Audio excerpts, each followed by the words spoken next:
أسست كلية التربية لعلوم الصرفة عام 2008. تضم 3 أقسام علمية، أولها قسم علوم الحياة، وقسم الكيمياء، وقسم علوم الحاسوب. فيها دراسة صباحية ودراسة مسائية. في قسم علوم الحياة فتحت الدراسات العليا عام 2002-2003 لتشمل 3 اختصاصات: اختصاص علم النبات، واختصاص علم الحيوان، واختصاص الأحياء المجهرية.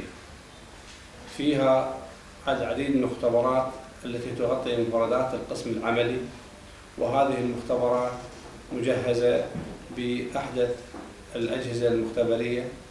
فضلا عن ذلك جهزت القاعات الدراسية بشاشة بلازما وداتا شو لعرض المحاضرات على الطلبة.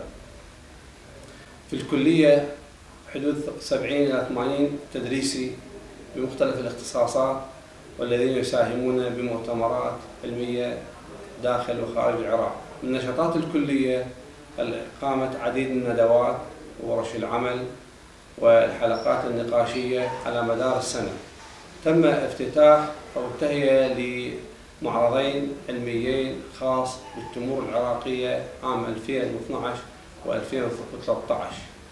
الكلية نشاطات عديدة، حيث أنها مرتبطة بكثير من المجالات مع دائرة الزراعة ودائرة الصحة لإنجاز مشاريع ومشاكل صحية ومشاكل زراعية من خلال ضمن مشاريع طلبة الدراسات العليا في التخصصات المختلفة في قسم علوم الحياة.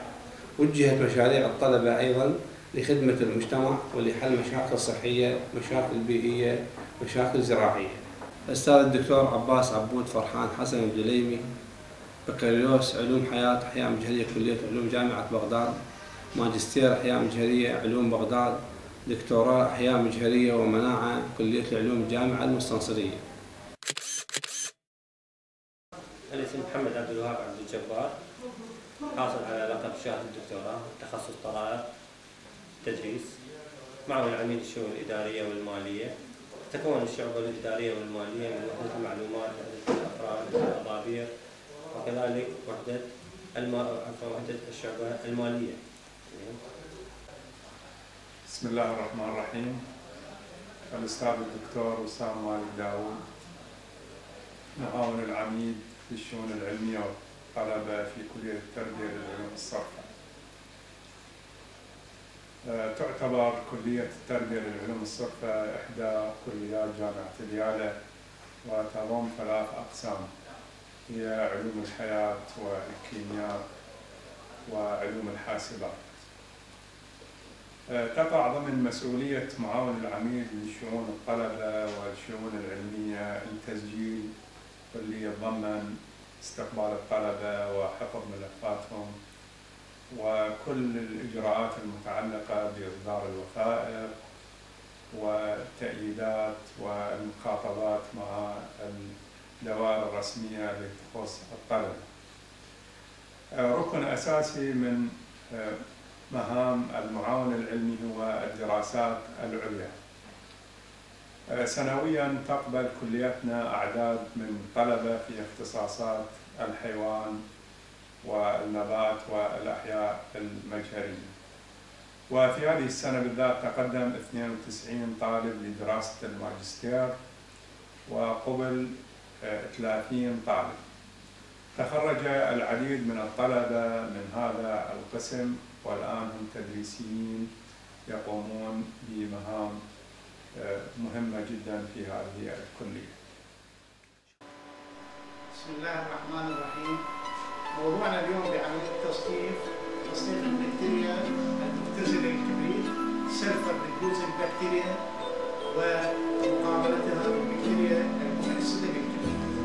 Which difference between SRB and oxidizing bacteria؟ ما هي المؤشرات اللي تدللنا على البيئة التي تتواجد بها هذه المجموعة؟ أولاً البلاكينج، اسوداد السيدمنت، اسوداد الترسبات، ممكن يعتبر عامل مهم جدا بالبحث عن تلك المجموعة. يعتبر الأكسجين المستقبل النهائي لزوج الإلكترونات مثل البكتيريا ثايوباسيلس فيرو اكسيدنت. أما الاس ار بي مثال عليها ديزلفو فيبريو. ديزلفو فيبريو أي شو يسوي؟ إزالة الاستقطاب. ديبولارايزيشن. ديبولارايزيشن أي تجعل الأجواء اللي أنا قلت عليها بالماينس أهدي الأكسدة والاختزال بالسالب. جهاز الجي سي ماس من الأجهزة الحديثة والموديل اللي هو جي سي ماس كيوبي 2010.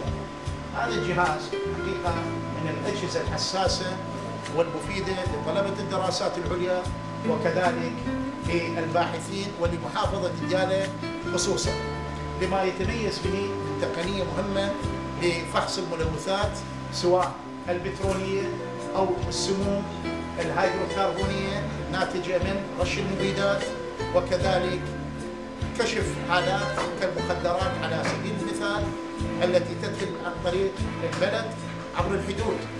أيضا هذا الجهاز الحساسية العالية له يكشف لنا التركيب إضافة إلى كمية المادة، أي نوعية المادة كستركشر إضافة إلى تركيبها. لذلك حقيقة جامعة دياله برئيسها ومساعدها ساعدونا على شراء هذا الجهاز يوفي فيزيبل سبكتروفوتوميتر، أيضا يخص الدراسات العليا والدراسات الأولية، والأجهزة أيضا اللي هي حديثة جدا اللي هي تي 80 المنتج من قبل شركة بيجي اللي ينطينا حقيقة استمرارية ونوعية في القراءات أوتوماتيكيا. مجاهر حديثة منها المجهر المقلوب الذي يتميز باستخدام الشاشات. كان أيام زمان الطالب يستخدم العدسات الشيئية، حاليا نستخدم LCD اللي هي الشاشة اللي تظهر لنا ما موجود من عينات موجودة بالسلايدات. طبعا عندنا مجهر يستخدم للفطريات بالكاميرا المبرمجة على الحاسوب، وكذلك عندنا الفلورسنس مايكروسكوب أيضا حديث ويتميز بالتقنية العالية لفحص محتويات الخلية. الاتوميك ابسوربشن الذي يبحث عن تقنية مهمة جدا هي العناصر النزرة أو التريس إيليمنت التي إن وجدت في المياه وخصوصا الرصاص والزئبق والخاصي والنحاس والحديد تعتبر مسببات سرطانية. لهذا السنة الحالية شغلنا عليها أيضا طلاب الدراسات الأولية وكذلك الدراسات العليا، وهذه أيضا لأول مرة تدخل إلى جامعة دياله كلية التربية للعلوم الصفراء اللي هو فريز دراي. هذا الجهاز مهم جدا وكان قبل 2003 ممنوع دخوله علينا، حاليا أصبح تحت الخدمة في مختبر الأحياء المجهرية للدراسات العليا. جهاز دبل ديستيليشن أي بمعنى تقطير الماء بمرحلتين، تقطير الماء بمرحلتين، وكذلك أيضا دي أنايز ووتر من الأجهزة المهمة جدا، من الأجهزة المهمة جدا في عمل فحص المعادن، وكذلك أيضا الحاضنات اللاهوائية CO2 انكوبيتر أيضا يحتاج الطالب الذي يعزل البكتيريا اللاهوائية، وكذلك أجهزة مكملة اللي هي روتري ايفابوريشن.